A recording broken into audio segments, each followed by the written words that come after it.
Caros fiéis, como não ver no dia de hoje uma preciosíssima ocasião para meditar em profundidade sobre o sentido da morte. E de maneira particular sobre o purgatório, algo bem específico.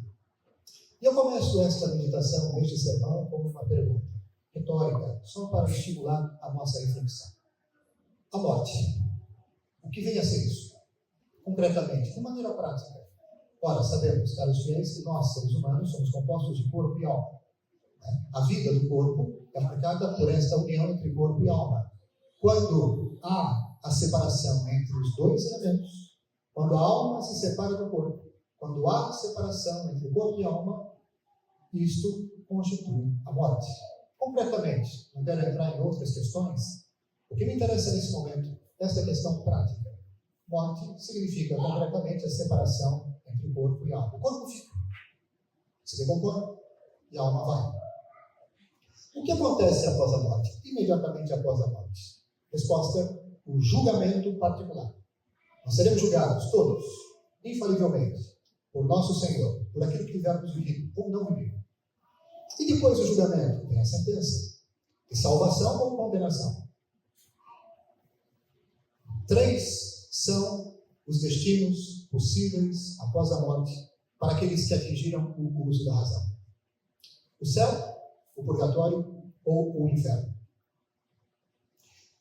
Antes de seguir, eu gostaria de lembrar uma coisa importante. Em qualquer destas 3 condições ou lugares, a alma não dorme, nunca dorme, estando sempre perfeitamente consciente da sua situação. Isso é muito importante para nós. Por exemplo, aqueles que estão no céu, os santos, eles têm perfeita consciência do que lhes acontece e participam do conhecimento perfeito que Deus tem das coisas, e esta é para eles a fonte do conhecimento.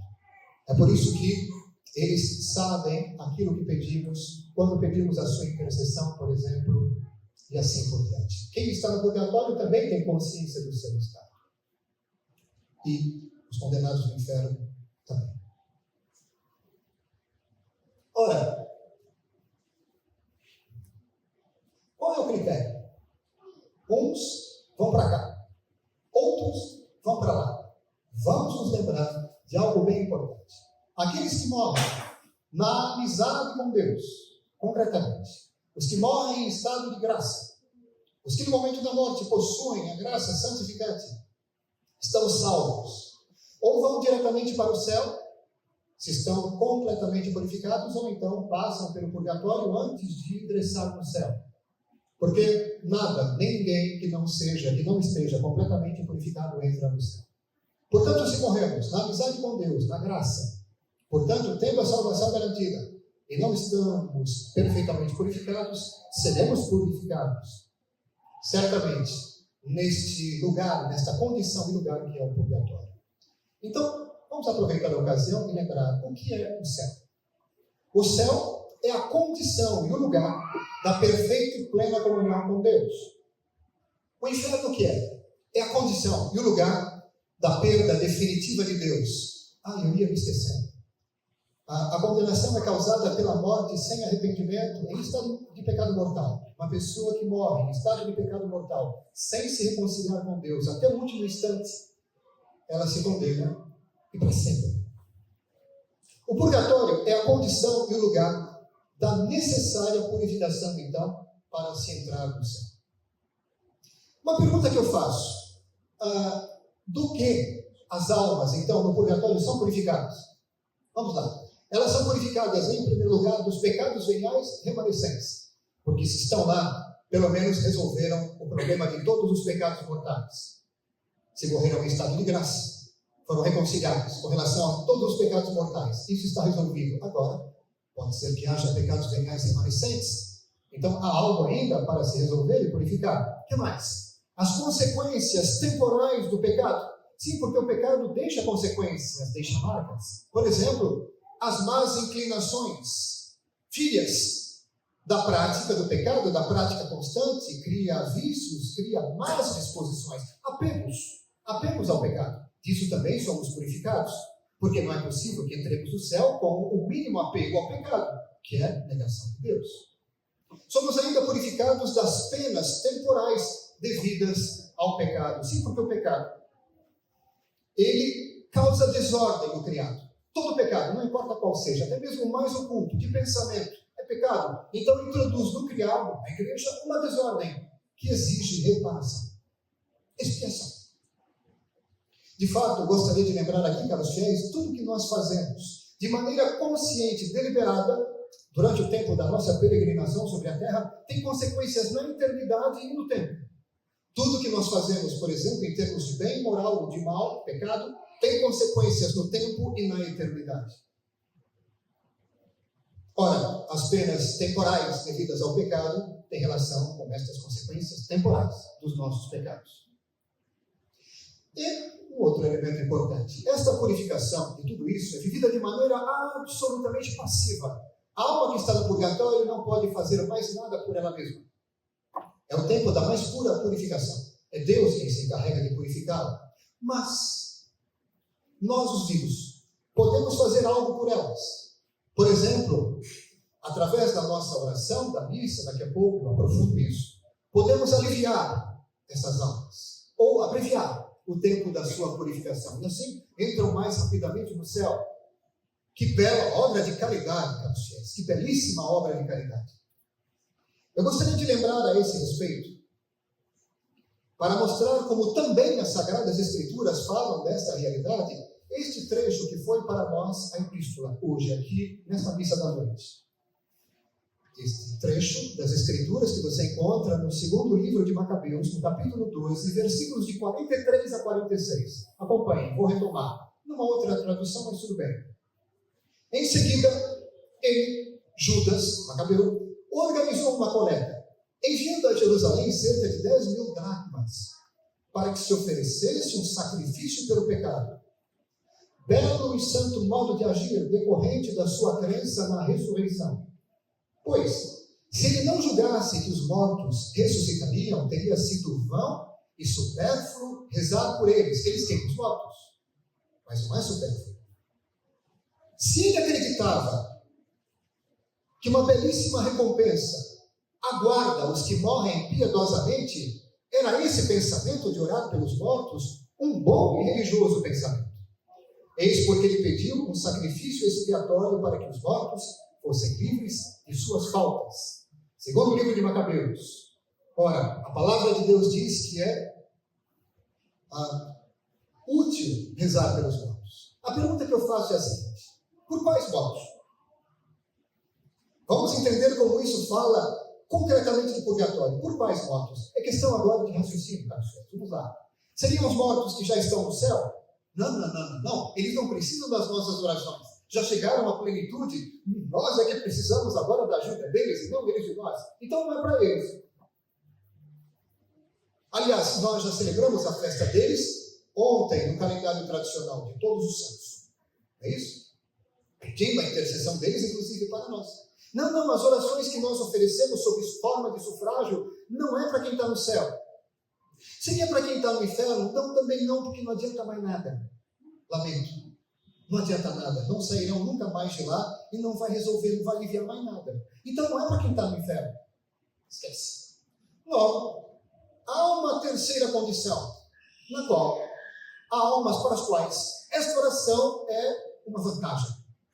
Ora, nisso nós entendemos que essas almas necessitadas de purificação necessitam da oração para serem ajudadas nisso, e essas almas são, claro, aquelas que estão no purgatório, em purificação. Tal passagem, portanto, caros fiéis, nos ajuda a considerar biblicamente já aqui a realidade do purgatório. Mostrando-nos que, de fato, inclusive há meios concretos para auxiliar os que nele estão, os que estão no purgatório. Sabe, eu falei que é importante meditar sobre a morte e sobre os novíssimos, ou seja, aquilo que nos espera após a morte. Então vamos lá, vamos meditar um pouquinho mais, já concluindo, sobre o purgatório ainda. Com relação às almas que se encontram lá, meditar sobre o purgatório nos leva a ser mais generosos em ajudá-las. Se você pensa no que é o purgatório, pensa na condição deles lá, sabe que você pode fazer alguma coisa para ajudar. Ora, meditar sobre isso significa, por exemplo, chegar à conclusão prática: Bora fazer alguma coisa. Tenho sido muito lento, tenho sido muito negligente em ajudá-las, estas tais almas. Façamos algo mais generosamente. Com relação a nós mesmos, meditar sobre o purgatório nos ajuda, prestem atenção, meditar sobre o purgatório com relação a nós nos ajuda a nos preparar mais e melhor para a nossa própria morte. Vou explicar. Tem gente que diz assim, sabe, Monsenhor, na verdade, a minha tarefa aqui é evitar os pecados mortais. Por quê? Tenho que morrer na graça, pronto, resolvi, está tudo certo. Só isso? Só isso? Só os pecados mortais? A gente não tem que abominar e combater os pecados veniais? Lembrando que todo e qualquer pecado é ofensa feita a Deus. Cadê o teu amor a Deus sobre todas as coisas? Que vai inclusive ao combate contra os pecados veniais. Só que o que acontece muitas vezes hoje? A gente se preocupa com essa perspectiva minimalista. Não, pecados mortais, o resto, deixa acontecer. Só que, a multidão dos pecados veniais, embora não constitua um só pecado mortal, abre a porta para a prática dos pecados mortais. Dispõe a alma para a prática desses tais. E deixa um rastro de consequências que exige reparação. E se não for reparado aqui, vai ser reparado lá. Então veja que concretamente, pragmaticamente, pensar na morte, no purgatório, nos ajuda a, peraí, deixa eu me preparar melhor para a morte, vivendo melhor, utilizando mais as riquezas do tesouro de méritos de Cristo, as graças que Ele me coloca à disposição. O tempo da vida é muito breve, pessoal, e tem que ser aproveitado para coisas essenciais e importantes. Só que existe aí fora todo um conjunto de coisas que nos distraem, e de propósito, para a gente perder tempo e tempo precioso. Mas deixa eu voltar aqui às almas do purgatório. De que maneira podemos ajudá-las? Oferecendo a Deus, em sufrágio por elas, atenção, missas, santas missas, em primeiro lugar as missas, depois orações, e bem especialmente a oração do Santíssimo Rosário, que a gente sabe ser um grande auxílio para as almas do purgatório. Depois, indulgências várias, e são várias penitências, mortificações, atos de renúncia, e finalmente, gestos e obras de caridade que fazemos em profunda comunhão com o nosso Senhor Jesus Cristo. Por Cristo, com Cristo, em Cristo, né?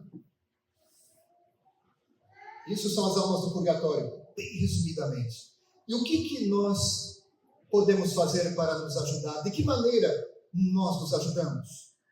Combatendo o pecado com mais afinco, com mais garra, com maior decisão, expiando as faltas passadas através de duas coisas: da satisfação sacramental, que é, por exemplo, a penitência de cada confissão. Muitas confissões, quantas graças, e através das penitências sacramentais, sim, eu expio. Por que vocês acham que a cada confissão o padre deve obrigatoriamente determinar uma penitência? Ele já perdoou o pecado, sim, perdoou com relação à culpa, mas as consequências temporais permanecem. Algo deve ser feito para expiar, para reparar. Aí entra a penitência sacramental, que é determinada, isso de maneira obrigatória. Mas não só dentro da confissão, há também a satisfação extrasacramental, o que fazemos fora, associada à graça redentora de nosso Senhor Jesus Cristo. Ou seja, tudo que fazemos como gesto de piedade, de caridade, de mortificação e penitência, com reta intenção, na graça, em comunhão com Cristo, portanto. Vou concluir com um alerta, muito importante. Não confundir, caros fiéis, falando de morte, post-mortem e de purificação, não confundir o processo de purificação do purgatório, ou a autêntica expiação cristã dos nossos pecados durante o tempo da nossa peregrinação sobre a terra, atenção, com a suposta purificação daquilo que se chama costumeiramente de reencarnação. Não existe essa coisa. O que seria o conceito ou ideia de reencarnação? Vamos lá. Seria, de maneira bem simples, uma sucessão de vidas. Morre, vai e volta, com identidades diferentes, o que já apresenta um problemão, através da qual sucessão suposta de vidas, a pessoa se purificaria ou se aperfeiçoaria por ela mesma, sozinha, independentemente de Cristo, sozinha, pelo simples processo de ir e vir. essa ideia ou doutrina, caros fiéis, há, por exemplo, uma passagem bíblica bem esclarecedora. Eu vou ficar só com ela para a gente entender a roubada que é isso aqui. Hebreus 9, capítulo 9, versículos 27 e 28. Estão prontos? Lá vai. Versículo 27. Atenção, tá? Como está determinado que os homens morram uma só vez, e logo em seguida vem o juízo. É uma morte só, uma vida só, e logo no final é julgamento. Não tem essa de vai e volta. Não. Uma só oportunidade, uma só vida. Está determinado que os homens morram uma só vez, uma vida só, e logo depois vem o julgamento. Pronto, já matou essa ideia, que é muito complicada. Mas não para por aí, ele segue dizendo assim, Cristo se ofereceu uma só vez para tomar sobre si os pecados da multidão, e aparecerá uma segunda vez, não porém em razão do pecado, mas para trazer a salvação àqueles que o esperam. Não entendi? Então eu vou explicar para você. Está dizendo aqui que a purificação do pecado é operada pelo poder do sangue de Cristo. Ele nos purifica dos pecados e das suas mazelas. Ele. Essa purificação para chegar ali vem dele, depende dele. Não é a gente sozinho, sem ele. Segundo essa concepção pagã de sucessão de vidas que por ela mesma, de maneira natural, pelagiana, garantiria a purificação e aperfeiçoamento, independentemente de Jesus. Um dia eu li a conclusão de um teórico disso aqui, um alto teórico disso aqui, dizendo o seguinte: de fato, ninguém pode pagar pelo outro. E aí ele vem com a conclusão, que é lógica, uma grande blasfêmia. Nem mesmo o sangue de um Deus é capaz de purificar alguém dos seus pecados. Olha o que esse cara está dizendo. Nem mesmo o sangue de um Deus é capaz de purificar aquilo que só essa sucessão de vidas é capaz de purificar. Oi! Não só heresia, ele disse, mas uma grande blasfêmia, negando um dos pilares do cristianismo. É muito mais problemático do que você imagina, essa ideia pagã erradíssima.